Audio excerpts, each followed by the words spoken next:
Well, hello everybody. It's July 23rd, 2025. It's Joe from the Strange Voyage Files, and, well, it's not a good day. This is the day after we learned that Ozzy had passed away, and so many of us are, I don't know, in limbo, I guess. And I'm one of them. Now, this is all I'm going to mention in this video about this because this is not the road I'm going to go down at all. I just know, somebody may say it in the comments or whatnot, so I'll address it. Yes, I've been unbelievably critical of Sharon. I despise the woman. And I've been critical of Ozzy and the decisions that he's made with working with people, Bob Daisley, Lee Kerslake, Jakey Lee, Bill Ward.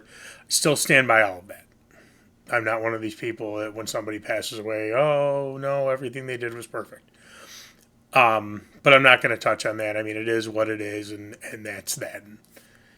I'm just kind of preluding this video with that because I'm sure somebody may decide to make that comment in the comments. So that aside, my background is a picture, a little poster of that I got probably about 3 months ago, and I love it. It's the promo poster for the Blizzard of Oz band in England, and for those of you who were lucky enough to see that band, wow, that's all I can say. So this video is going to kind of be in two parts. The first part is going to be where I talk about, and this is in no order whatsoever. In fact, I just grab stuff randomly. Talk about specific albums, be either Black Sabbath or Ozzy albums, that have a special meaning to me and why. And then I'm going to go into why Ozzy meant so much to me. So let's just dive right into this. And again, in no particular order. This one. This is really, really cool. This is No Rest for the Wicked. And you see I had to write in because they put the wrong date on there. This is at the Rosemont Horizon in Chicago. This was a No Rest for the Wicked tour, December 17th, 1988. This was my first tour ever. And I just came across this, and this is a pretty good, it's got to be a soundboard recording because it's really good quality. And I came across it. I was Googling to see if there was any video of that tour and found a website that has a ton of live bootlegs. Got it. This is great. This was the first concert I ever, not first Ozzy concert, this was the very first concert I ever went to. So this obviously means a great deal to me that I was able to get this concert that I was at. And again, these are in no specific order, but they'll all have a special story. This one's going to come as a surprise, but when I tell the story behind it, it'll make sense. Ordinary Man. No, I don't think it's a great album. I don't think it is as horrible as a lot of people do. A lot of people just absolutely despise this album. I think it's about half good. But why this album means so much to me is this is the first new release Ozzy album I got with my children. Now, I got other Ozzy albums with my children, but this was the first new release Ozzy album I got with my children, and that meant a great deal to me because we went to Rolling Stones Records in Norridge, Illinois, and we got this and went home, and I believe it was a Friday because it was after work. Went home, listened to this, and Randy, my youngest, fell asleep. And we had to listen to it again the next day. But they still remember. They do remember, and Randy was young. But they remember getting this album and listening to it, and Randy remembers falling asleep, not getting through it. So this one's very, very special to me. Not the greatest, I don't think it's the greatest Ozzy album, but it does hold a very special place in my heart. These three singles, just because it was almost impossible to find Ozzy singles after the next album came out. And especially the ones like with Jet Records, but still, I got into Ozzy in between Ultimate Sin and No Rest for the Wicked. I could not find these singles that had specific B-sides. So finally, after years and years and years, I get Spiders on the back of Bark at the Moon. And this is, I mean, just, I had the, LimeWire, I think I got all these, but to have the physical singles, and then one up the B-side, another Bark at the Moon, and then this one is one of my Ozzy holy grails. Crazy Train, the UK single release with You Looking at Me, Looking at You. And again, Blizzard of Oz Band is the Ozzy Osbourne, but Blizzard of Oz Band. Again, I had gotten this song off You Looking at Me, Looking at You. My buddy had it as a live bootleg, and then I got it off LimeWire, and it was like my life's mission to get this, and I got it off eBay a few years ago. So that means that will always be one of my holy grails. And again, this one too, this Miracle Man, this is the 12-inch single, but it has the Liar on the back of it. Not the greatest B-side, but I love B-sides. There was an excitement, and this is something the kids don't really, they miss out on this today, of getting the B-sides. This was an import too for $7.99. God, imports today would be $100. So it was just great to be able to get this single. And then again, this one found in Hip Cat Records. A lot of people have this with You Said It All, but again, this was awesome. This picture disc, and I was able to get this long before I ever was able to find You Looking at Me, Looking at You. You would think something like this would be rare, but it's pretty easy to find. This one is you go into a lot of the record stores. You can, if you went into like 5, this would probably be in 3 of them. So, but again, it's awesome. It's got You Said It All on there.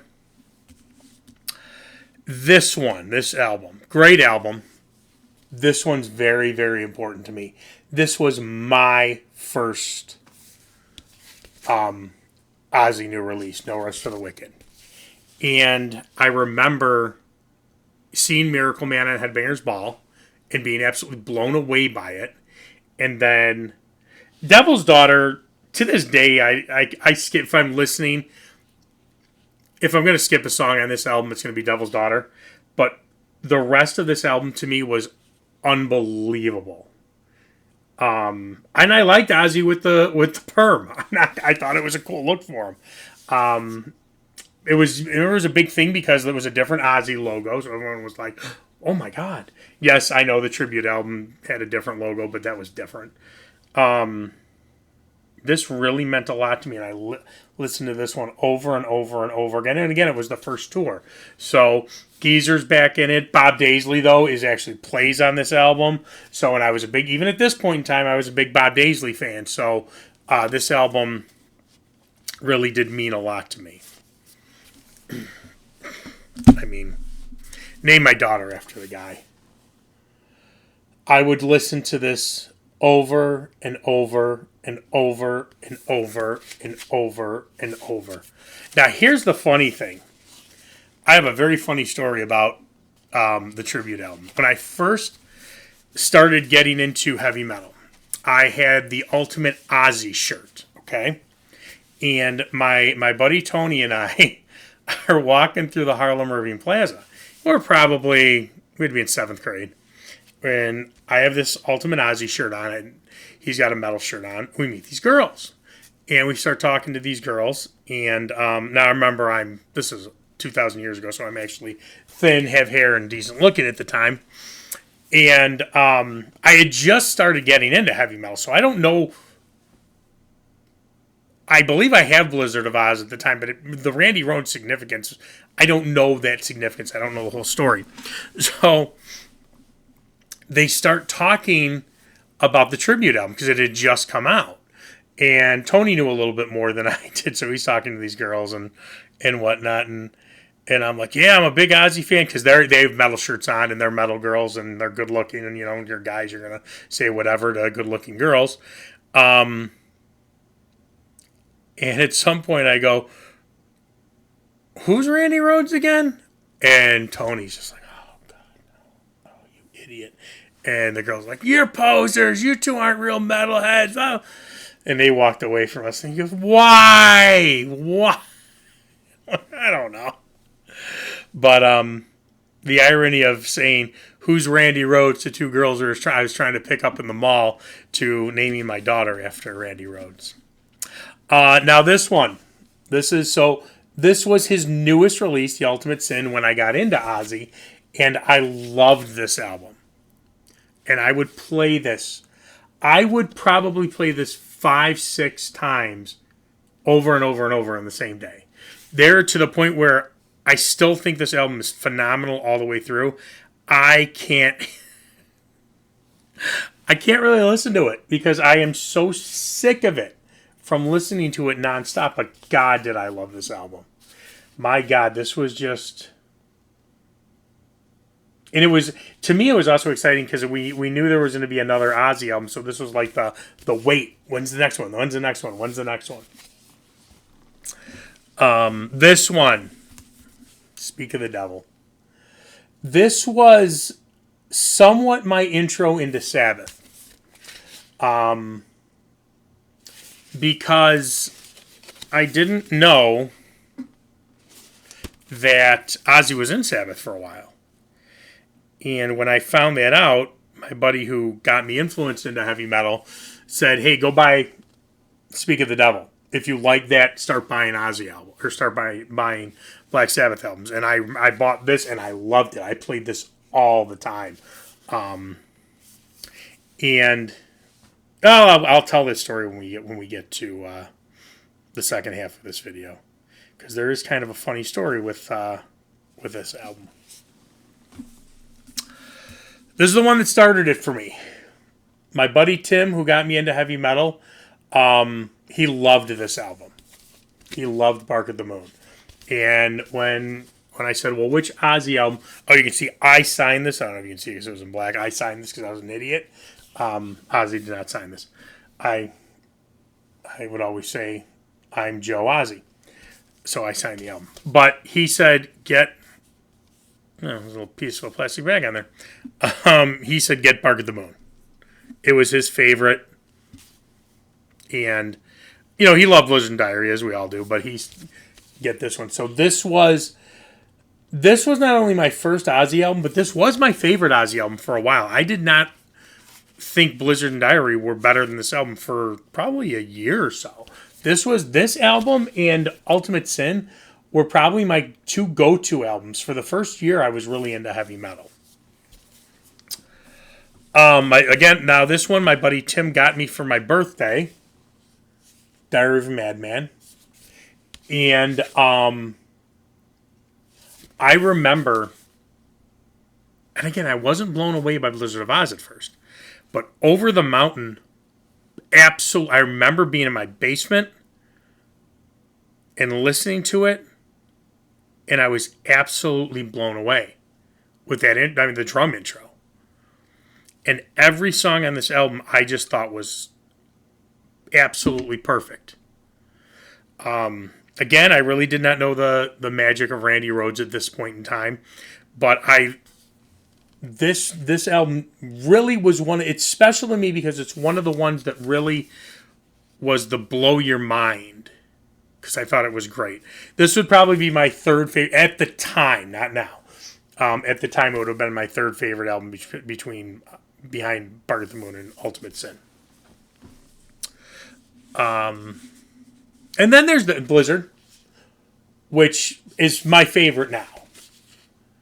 And a lot of that is because of the Randy Rhoads. And to me, this album is so special because you can feel the magic of those five guys. And I put Don Airey in there too with this album. There's just something about this album that resonates. And this is probably the one I remember buying Bark at the Moon. Pull it back up. Because this was the first time I went to Musicland. And I bought Bark at the Moon. And I do remember getting it and bringing it home and listening to it. And this is the funny story. I remember looking at the liner note on the album. And all songs written by Ozzy Osbourne. I was like, this guy's really talented. He could write all this by himself. Wow, he's good. Love you though, man. I remember getting this, but for some reason, this one, I went back to Musicland, I think the next day, and bought Blizzard of Oz. And I had no direction, I just picked it. I have a much clearer memory of this one, though. And again, this one did not, I liked it. It wasn't that I didn't like the album, but it didn't really blow me away. But I have a much more vivid memory of getting this album than I do my first Ozzy album. But it's very special to me now because you can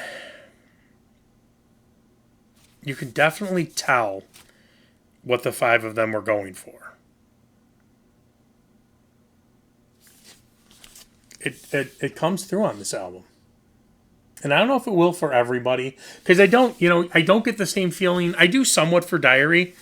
I don't get it for Bark at the Moon. I don't get it for Ultimate. I just don't. But there's something.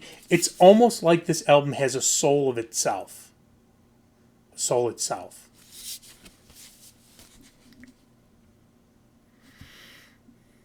I think this is the most perfect album ever written. This next album brings and again, when I go into the second half of this video, you'll understand more. So many emotions for me. Technical Ecstasy. This is one of my favorite Black Sabbath albums. I don't care what anybody says, because I know it's not for most people. It may not be the album that I think is the best Black Sabbath album, but it's the album that means the most to me. For a couple of reasons. First off, it took me forever. Until it was released on CD, I could not find this album anywhere. I am thoroughly convinced Warner Brothers discontinued or stopped printing the LP and cassettes of this and Never Say Die. You got to remember, this isn't today where people are like, oh, yeah, of course we can get every Black Sabbath album. These weren't selling. So Warner Brothers, it would make sense. And I live in Chicago, guys. And I would go to record stores in Chicago and couldn't find this or Never Say Die. I did find a cassette of Never Say Die. But I couldn't find anything of Technical Ecstasy, and they couldn't order it either. It was unavailable to order. So Warner Brothers had to have discontinued it until it came out on CD. So to find this album was like, finding lost treasure for me. And the song You Won't Change Me, and again, I'm going to go more into this in the second half of the video, hit me in a way I don't think any other song, especially at that time in my life, has ever hit me, or probably ever will hit me again. I may consider Sabbath Bloody Sabbath their best album, but this is the one that means the most to me. This one's great. This was, I think, right after, and I don't remember the timeline, after listening to Speak of the Devil, I either got Paranoid first or this one first. I'm going to do a little lighting thing. Hang on. Okay. That's better. I think that backlight was really getting my big, stupid bald head. I want to say I got Paranoid next. But either way, it was either this or Paranoid. But again, this, being the greatest hits, this was kind of my forte into say, okay, do I really like Sabbath? Do I want to go down the Sabbath road? I used to listen to that one a lot too. This will probably always be my favorite musically Black Sabbath album. I remember hearing the song Sabbath Bloody Sabbath on Never Say Die and thinking, this is possibly the best song I've ever heard in my life. I have to get this album. The front cover scared me. Remember, I'm a little Catholic boy from a Catholic school. So I specifically avoided this album because it scared me. But I finally said, I have to get this album. And obviously the title track, Spiral Architect, is a genius song. Killing Yourself to Live, didn't resonate with me as much as it does in this, that can resonate with you as an adult, as you're killing yourself to live by doing nothing but working, but as a kid, kind of doing the same thing. So that resonated with me. Who Are You? I mean, this is another one this one I can play over and over and over and never get sick of. So yeah, my favorite Sabbath album. And then this one, I mean, this was without a doubt my first studio album, Black Sabbath studio album. Because everybody said, start with Paranoid. And I loved it right from the beginning. I was blown away by War Pigs. Electric Funeral was my favorite song. Remember hearing Electric Funeral and just absolutely losing my mind. A lot of memories of being in my basement and listening to this one incessantly. Perfect album too. Okay, so I mean these were my most the albums that Ozzy was on that were most special to me, and a little reason why. So this is now the point in the video where, if you wanted to just see the albums and whatnot and click away, you can click off, because now I'm going to go into why Ozzy was so important to me. And some of you probably could care less as to why Ozzy was so important to me, and some of you who may have shared the experiences are interested. So my one buddy Tim is kind of my gateway into heavy metal. And about 6th grade, so I'm like 11 years old. Again, Ultimate Sin is out. And I remember they were playing, there was Heavy Metal Half Hour on MTV. And they were playing part of that video cassette, the Ultimate Ozzy, the tour that was on video. And Tim wanted to see it. They were playing random videos from it and whatnot. And I was like, I don't like this stuff. I don't want. He's like, no, you should watch it with me. You should watch it with me. He was really excited to see it. So I watch it with him, and I'm like, this isn't too bad. This is okay. All right. Kind of good. Obviously, I'm sure Shot in the Dark was the one that got me the most. So from then on, he starts playing albums for me. And it's ironically nothing Sabbath. And not the first. I don't think he was big into Blizzard and Diary. He was really more into Bark at the Moon. I don't even know if he had Ultimate Sin. But he played a lot of Bark at the Moon, Power Slave a lot, Shout at the Devil a lot. So this was my forte. But Ozzy, like a lot of us, Ozzy was the hook for me. So, okay, this some of the stuff sounds good and whatnot.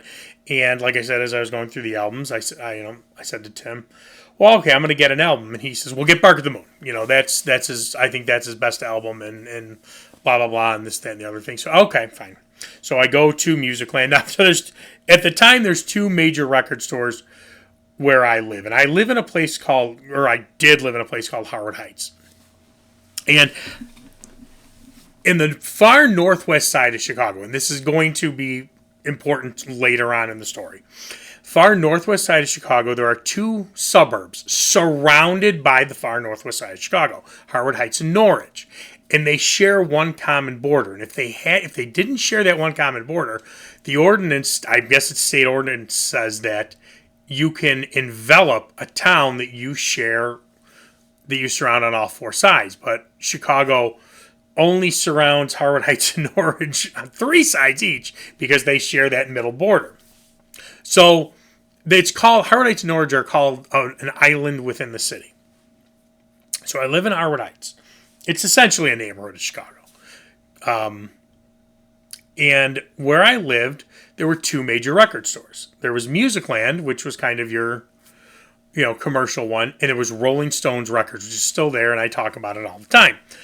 At the time, I was afraid to go to Rolling Stones because only the really, really cool, like my buddy Tim's brothers, older brothers, and their friends who were like into metal and really cool, and not his brothers, but kind of some of their friends were kind of sketchy and still are. They went there, and I was like, well, I can't go there. I'm not cool enough to go there. So I would go to Musicland. And so I go to Musicland, and like I said, I get Bark at the Moon. I really love Bark at the Moon. And I go back and I buy Blizzard of Oz. And again, I think it's a good album, but I'm not blown away by it. I get, as time goes on, I'm getting Made and stuff. Like I get Power Slave, and I get Shout, and I get, other metal stuff. Last in Line was one of my first heavy metal albums. And again, that cover kind of scared me too. And it was like, Dio is not a Satanist. He's not. So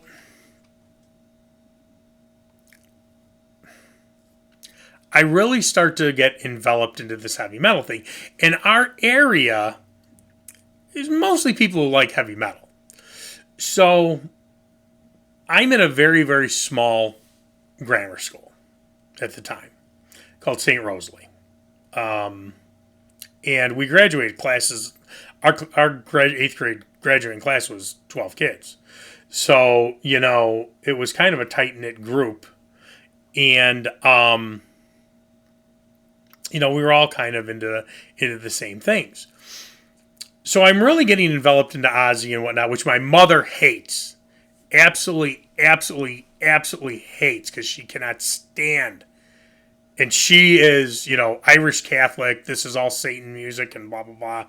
And so it's a nonstop battle with my mother from day one with heavy metal. Now, as this journey is going on, and again, Ozzy's always at the front of it. And I'm calling myself Joe Ozzy, and I start writing Ozzy across my knuckles like he has.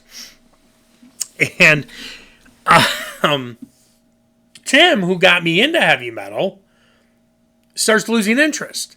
And it makes sense because he starts losing interest at the same time a lot of people do.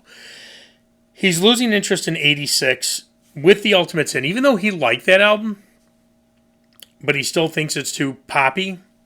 Cannot stand Somewhere in Time for the same reason a lot of people left Maiden. Judas Priest Turbo, Theater of Pain comes out after Shout at the Devil in 85. So it's funny because it's like he's a travel agent for me. He sets me on this boat of heavy metal and then waves goodbye to me at the dock because he's kind of done with heavy metal at this point. And he moves more into classic rock, Led Zeppelin, Bad Company, and whatnot, which I'll get into later. But now I'm on my own. My other closest friend, Tony, the guy who I told you about the story about in the mall, is the only one who's other person in this class that's, other people like it, but is really immersed into hard rock and heavy metal. Problem with Tony was he was more into hard rock.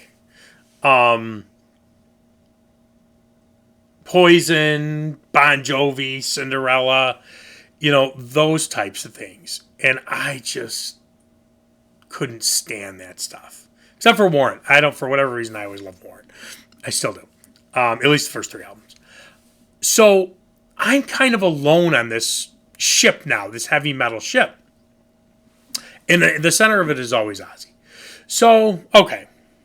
It is what it is. I start going through it. It's kind of a fun journey, and I do eventually get up the courage to go to Rolling Stones, and I start buying all my albums there, and it's fun going through and listening to new Black Sabbath and stuff. So my story with Speak of the Devil is this. This is really... Where is it? In my file? So, okay, I'm listening to Speak of the Devil. And I have all the Black Sabbath albums. But wait a minute. There's a track on there. Never Say Die. Now, you guys, you have to... If you remember this, you remember this.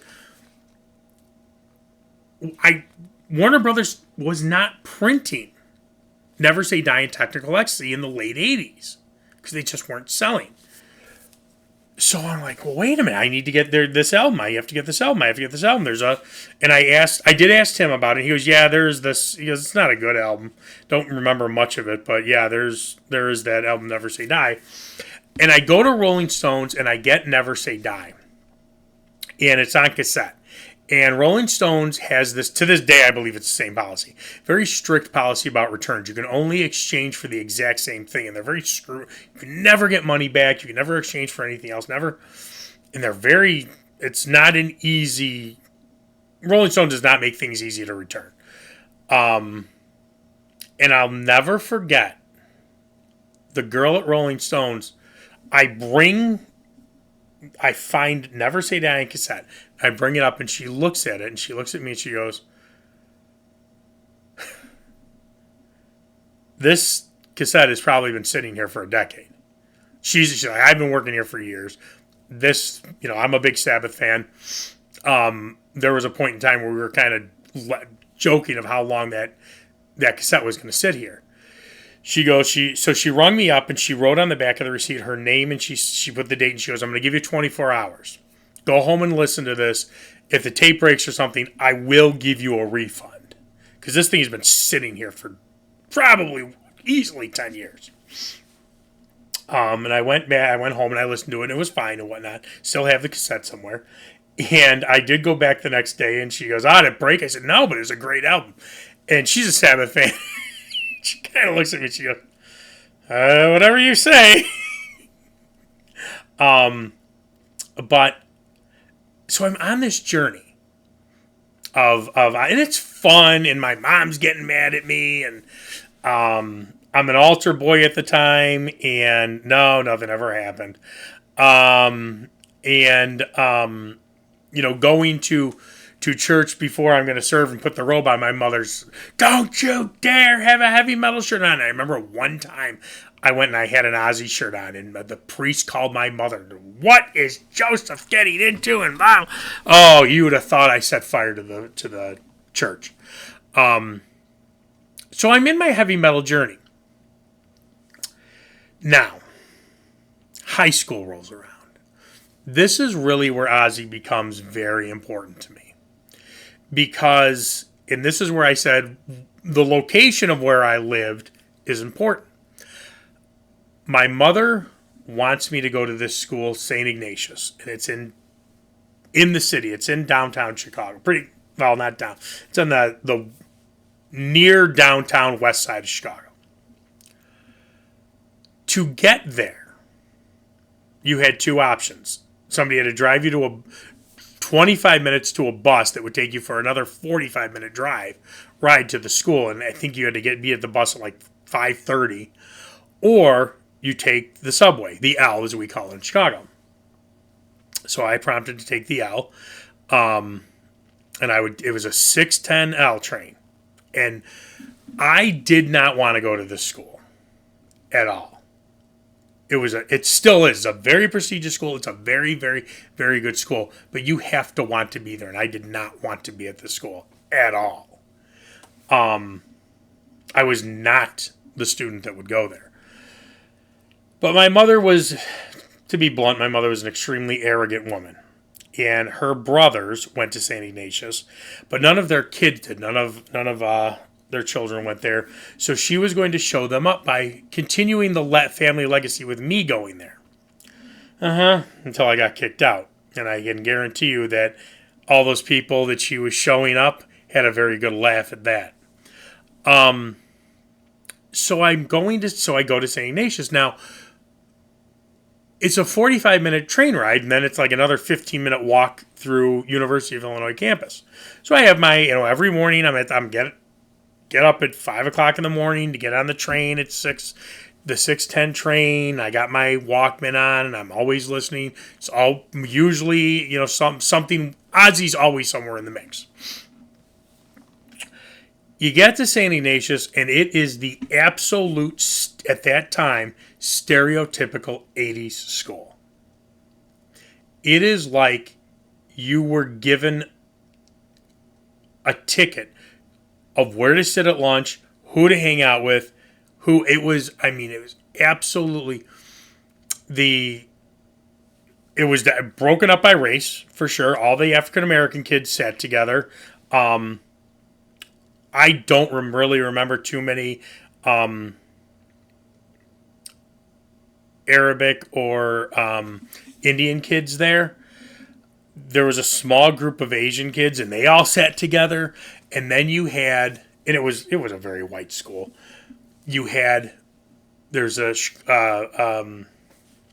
neighborhood in Chicago, Beverly, who at the time, and I think still is, was very Catholic Irish Catholic South Side neighborhood. The Bevs all sat together. You had the kids who you had like the North Shore rich kids that all sat together.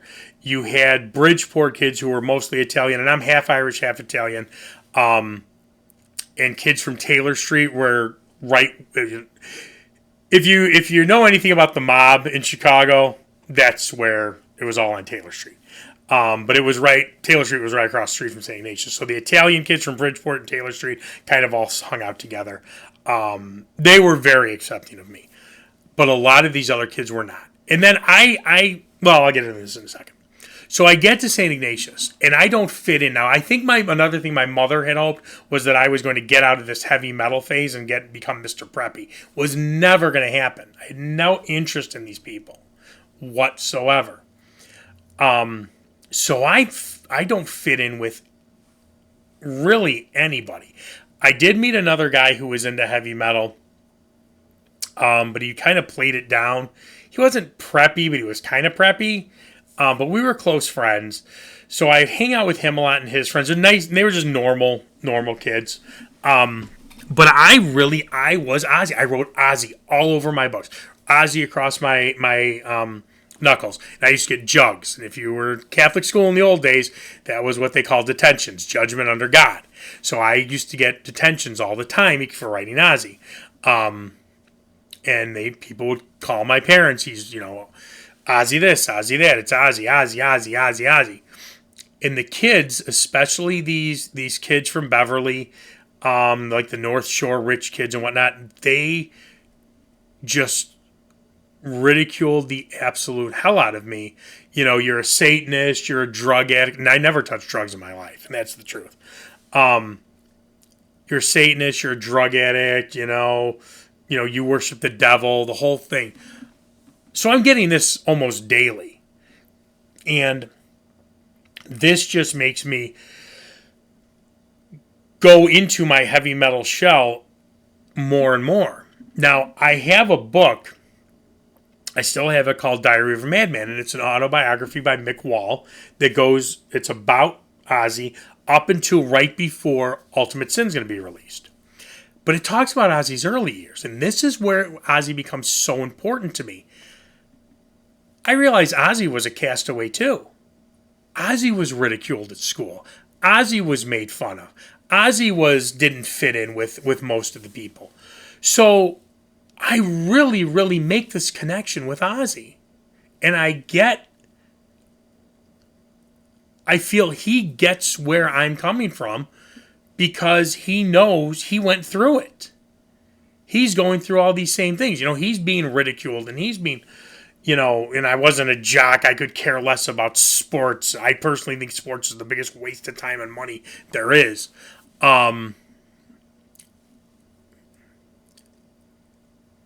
So I go deeper and deeper into this heavy metal hole. And the more they attack me, the more they, I go into, I am, screw you. I'm always going to listen to Ozzy, and I'm always going to, be a metalhead. So this really, my high school experience at St. Ignatius was not great. On top of that, I'm not good. When you go to St. Ignatius, and I'm sure it's the same way because it's still a very prestigious school, every regular class at St. Ignatius would be an honors class everywhere else. It's a prestigious school. I don't do well in regular classes. I ended up in that damn school because I took the entrance exam and passed it by 3 points. And I couldn't believe I thought I wasn't me and my father. My father never stood up to my mother. But my father said, "Go take the entrance exam. You're not going to get into the school anyway, and it'll shut your mother up." And I remember I came home and he's sitting there with the letter from St. Ignatius and he goes, "You idiot." Like, "Oh, I didn't get in." He goes, 3 points. You got in by 3 points. So I was forced to go to the school and I didn't want to. It was horrible, mostly because of Ozzy and heavy metal, and it drags me closer to Ozzy. Now, I did have friends. It's not like I was completely friendless. I did have a few friends, like I said. And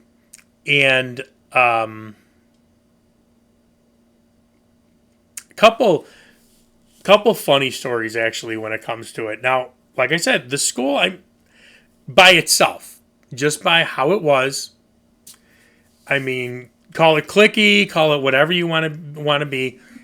When you walked into that lunchroom, it was this group, that group, this, either ethnicity or by location.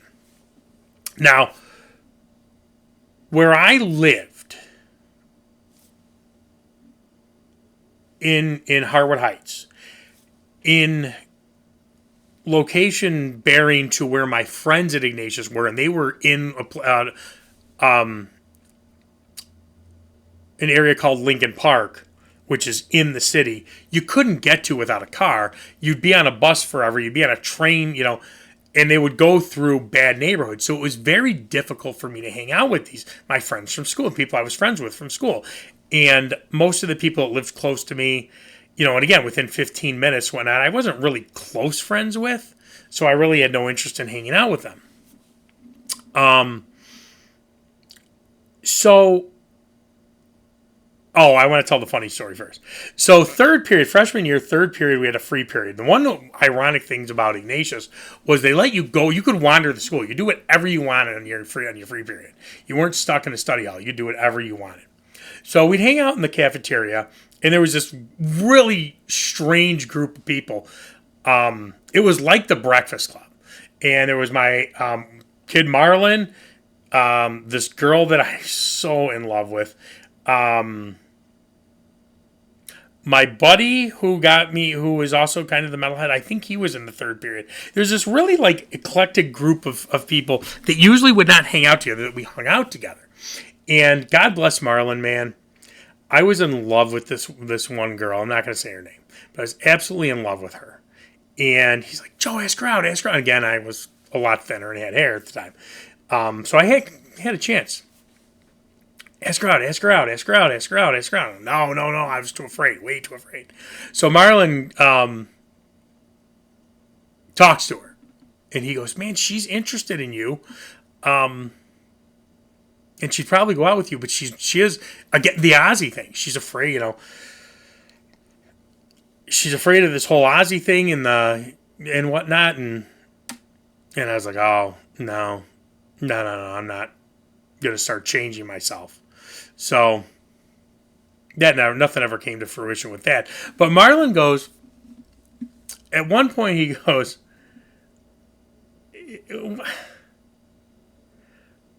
"What? I got to hear this stuff. What? This Ozzy thing and this Black Sabbath thing." So I made him a mixtape of Ozzy and Sabbath. Long story short, he loved it. He absolutely, positively loved it. And I think I made a few, like Blizzard of Oz and Diary of a Madman and Paranoid and whatnot, on tapes for him. So it was funny because he was like, "This stuff's pretty good." And then, like I said, the Italian kids from Bridgeport, they never messed with me, and I was very friendly with them. And one of the guys, I believe it was Russ, that pulled me aside one day. He goes, "Joe, I really, really like you." And he goes, "You got to tone down the Ozzy thing." And it was never heavy metal. It was always, you got to tone down the Ozzy thing. Like, people think you're weird and you're a really good guy. He goes, "I'm going to tell you something, and I wouldn't tell any of them. My dad loves Ozzy. I love Ozzy, but I wouldn't say anything." And I was like, "Why is everybody so afraid of this?" But, Catholic school, and Ozzy was seen to be a Satanist. So things are not going well at school. It's not horrible. I'm not getting milk thrown on me or beaten up or anything like that, but I just don't fit in. And the people I'm friends with, I can't get to see. Now, going back to where I grew up, my circle of friends from grammar school have now gone to different schools. Okay. And my closest friend, Tim, is at a different school. So we still hang out. Like freshman year, we still hang out. But Tim has two older brothers. And he really latches on to his older brother's interests with cars. I have no interest in cars. So when he and I used to hang out every single weekend. Absolutely every single weekend. Well, that comes to an end. That comes to an abrupt end. And because he's going to, if you ever watch the original Roseanne show, she used to wear a shirt called Flukies. Flukies was a real place in a suburb of Chicago, Niles. It was a hot dog stand, and if you liked cars, this is where you'd want to go because it was the place where the muscle cars were and the old cars, and they'd put their engine, the hoods up to look at engines, and people would, this would go on until about 2 o'clock in the morning or whatever it was, and they'd go to Flukies all the time. And I went a couple times. I had no interest. I hated cars. Could care less about cars. So the one guy that I was always hanging around with, I couldn't hang around with anymore. Not that I couldn't, but to me it was a waste of time. So yeah, if I had the choice between going to sit in a parking lot and look at a stupid engine or listening to Ozzy and being alone, I'd rather listen to Ozzy and be alone. So like freshman year through to about junior year, a large part of it, I'm alone. I have no car. Again, my friends from high school are too far, and it's too much of a pain in the ass for parents to drive to their house or them to drive to my house. And you didn't, it was safe going through neighborhoods like that in the morning and afternoon to go to and from Ignatius. But when you're talking Saturday night, that's when the L would get sketchy and the bus could get sketchy. And, so it just wasn't happening. So I really didn't have anybody. So I spent so many weekends alone because my parents would then go out to play. They loved going to plays, which always shocked me. In retrospect, my father was not a play person, but went out to dinner and went to plays with their friends.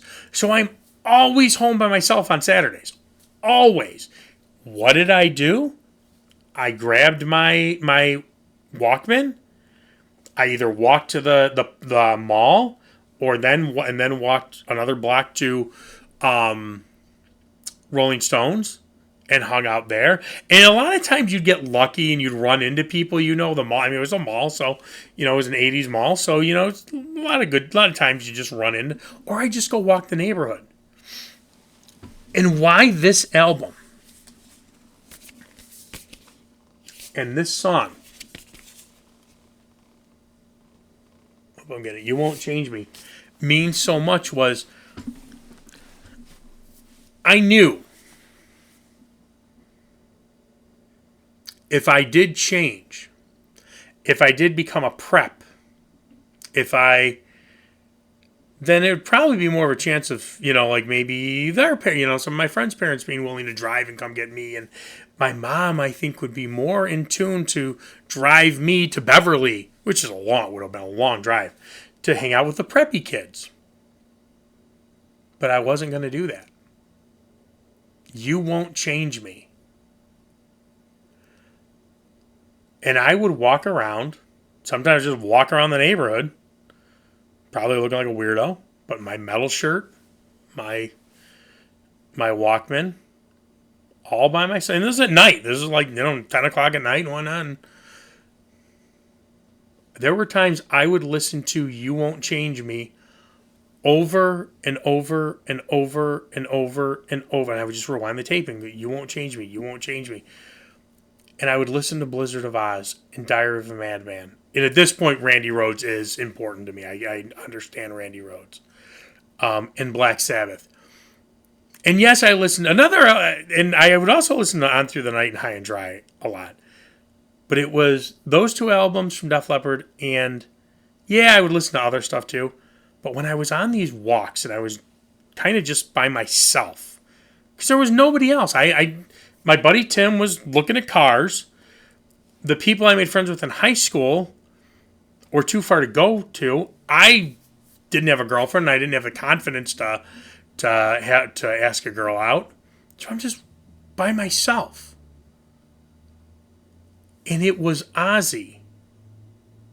There was something about listening to Ozzy specifically through his solo stuff. Really the first like 3 albums. It was really Blizzard, Diary, and Bark at the Moon. And the Black Sabbath stuff where you could feel he was me. He was this castaway too. I didn't get that from Bruce Dickinson. I didn't get that from Rob Halford. I didn't get that from Joe Elliott or Alice Cooper or whoever it was. I got it from Ozzy. And that's why I was so devoted to him. Because he was on this journey with me. It wasn't just walking around listening to Sabbath music. He was taking this ride with me. I wasn't alone. And when everybody else, a lot of times people, and again, even my buddy Tim, it didn't even cross their mind to go, all right, well, this weekend, I'm going to go to, we're supposed to, there's a car show, but why don't you and I do something? Didn't even cross his mind to do that. And again, my friends from school, they could have had their parents drop them off at my house and whatnot, or my parents could have done it, but it was kind of too much. No, too much of an inconvenience. It's not what I want to do. So I was alone. Except for Ozzy. And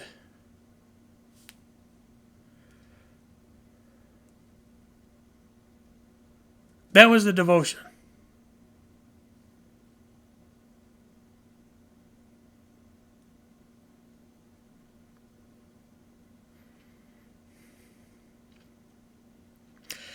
And when people would, and living on the north side of Chicago with these Cubs fans, God, do I hate the Cubs. That's the other thing I had to deal with. Why don't you take your Ozzy Osbourne, I'm not going to say what they would say, and go, not going to say what they would say. You should show that to the Cubbies, man. You're on the north side of Chicago. Cubbies, Cubbies, Cubbies.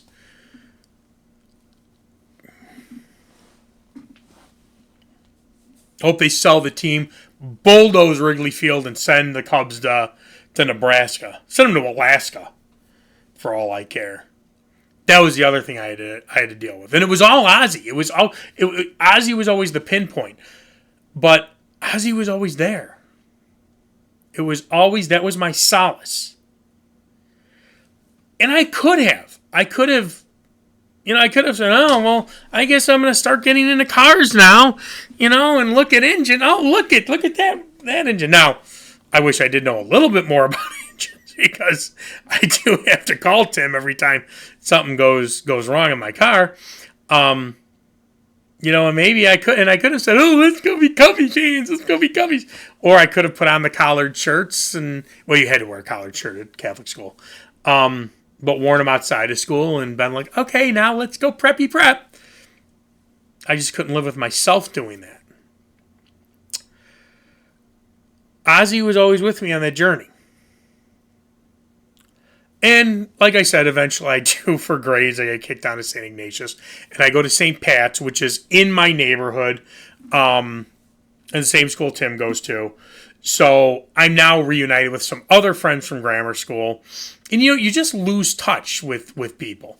And I make friends that are close to me in the neighborhood. So this all starts to change around the middle of junior year and into senior year.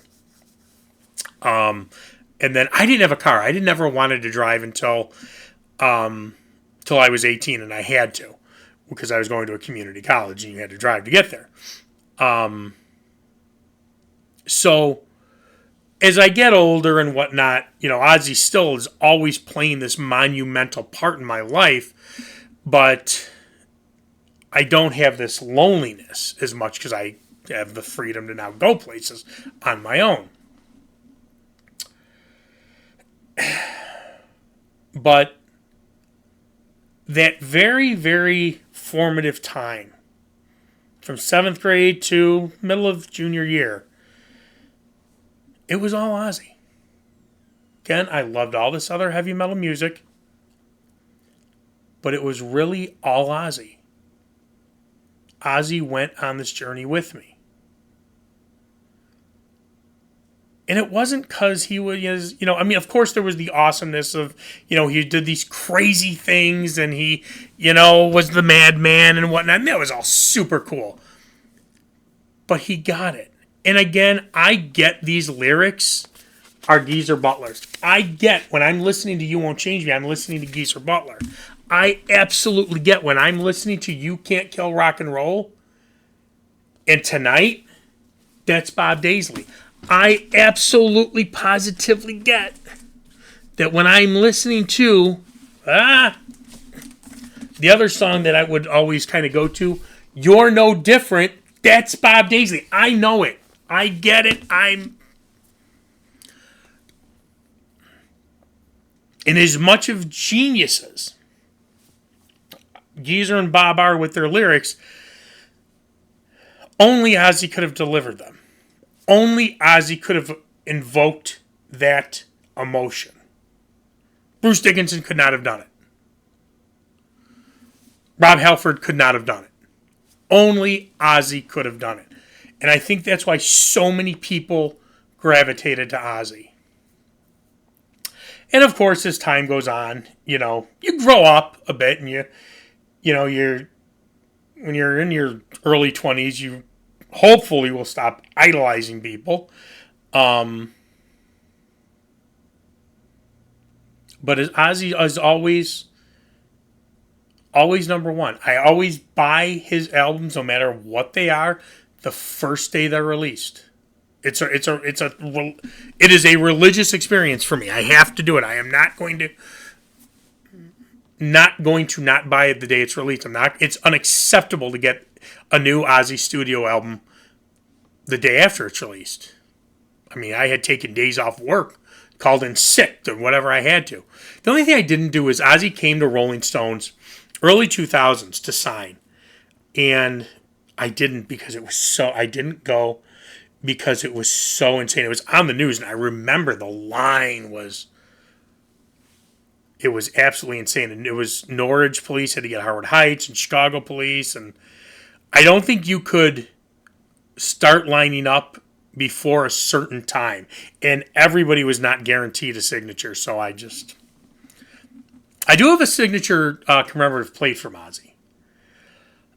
And then the Osbournes come out, and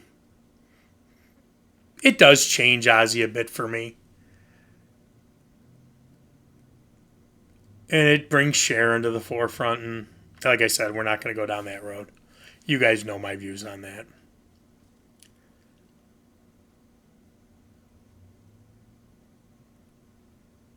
I don't regret not doing what other people were doing. Because one of the things, too, and I have to give Ozzy credit for this as well. I lived on my own for years. And I have friends who could never, ever, ever, ever live on their own. Got into bad relationships because they can't be alone. Got divorced because they couldn't be on their own. Hung out with idiots because they could not be on their own. If I didn't have that time where I was by myself for all those years with Ozzy,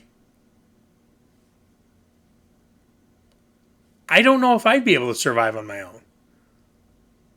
And I can tell you, the only people I truly need in this world are my immediate family. Not that I don't love other people, not that I don't not that people don't mean anything to me, but I've realized through turbulations with very close friends too, when push comes to shove, and I'm an only child, I don't have brothers or sisters.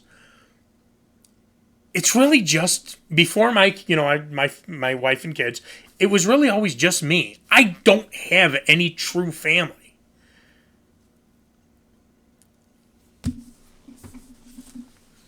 But they couldn't take this away.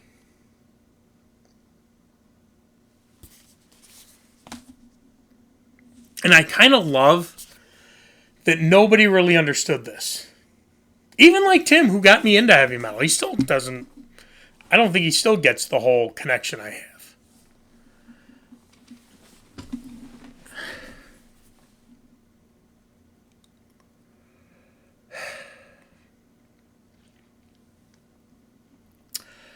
So, and like I said, as time goes on, the Osbournes come out, and you're kind of. It hurt because one of the great things that I think all of us cherished about Ozzy was he was ours. We all wanted people to listen to his music. We wanted to get people into Ozzy's music because it was kind of like spreading our gospel, and most of the time it didn't go anywhere because they just thought he was an evil Satanist. And I think we kind of liked the failure. Like, okay, he's still ours. You don't get it. You're not part of this thing that we have. And then the Osbournes come out and walk into my parents' bedroom, and they're watching the Osbournes. And I'll never forget it. My father's exact words were, I was afraid that you were going to become a drug addict Satanist because of this guy. This guy's an idiot. But I love him. They watch every week. My dad loved MASH. My dad loved the Mary Tyler Moore Show. My dad loved Newhart. Loved the Osbournes as much as that. And other friends of mine, and I'm not going to say who, but other friends of mine online, on Facebook and whatnot that I've connected with, other metalheads have said this, and I agree with it. That wasn't our Ozzy anymore. We knew Ozzy was not a Satanist. We knew Ozzy was always good to his fans. We knew all these things about Ozzy. We knew he was funny. We knew that wasn't our Ozzy anymore. And I think it was very fitting because, whether your last... Again, I know people who wrote off Ozzy after The Ultimate Sin and never bothered to go back with No Rest for the Wicked, and then people who wrote him off after No More Tears. But I think that monumental change happened after the Daisley era ended. And it is sad. Because the music changed. It wasn't, in my opinion, we did not get any more solid albums. The closest we got was Scream. But Latimer's Mercy, and there's one more song, I think the one right before it, I think I'm not a big fan of. But up until then, even No More Tears, I don't, all those albums are almost perfect. No More Tears is a couple of, like AVH, I'm not a big fan of. But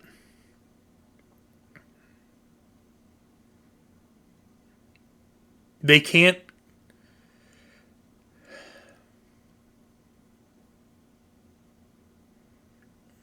When I was alone, I wasn't alone. And there was never any thoughts of evil or killing cats or setting churches on fire or any of the other crazy weird things they would accuse Ozzy of trying to influence teens to do in the 80s. Or self-harm or anything like that. It was...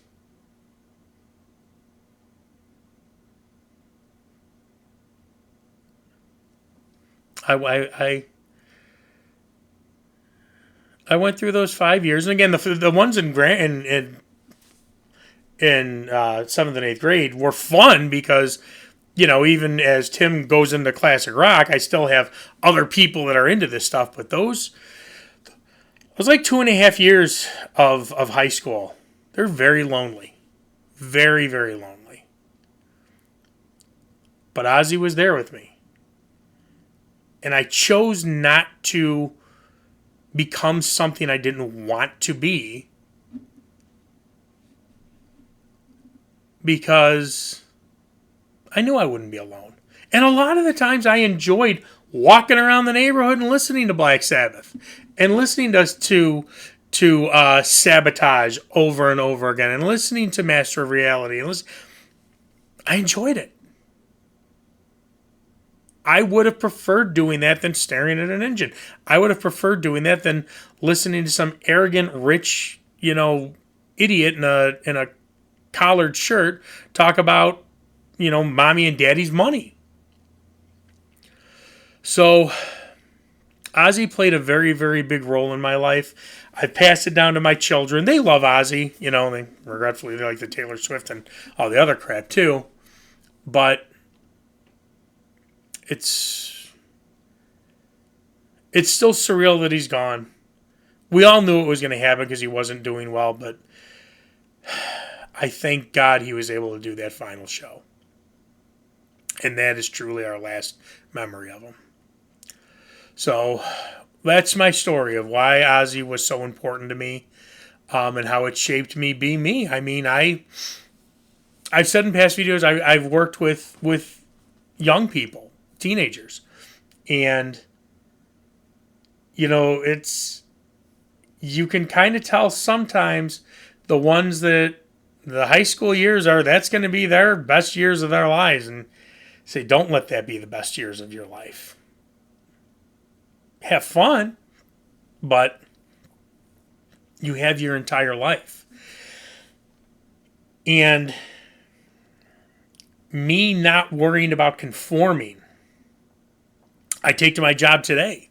You don't get along with everybody in your job. God knows I sure don't. And I attribute a lot of that to Ozzy. Because that time where I was by myself, I realized I can fight battles on my own. They're not going to change. These aren't just songs. You won't change me, especially that song. That's an anthem to me.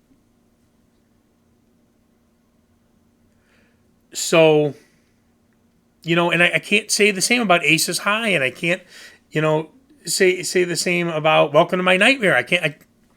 But I sure can about You're No Different, and especially You Won't Change Me. So, Ozzy, love you, miss you, and thank you. All right, guys. Thanks for watching.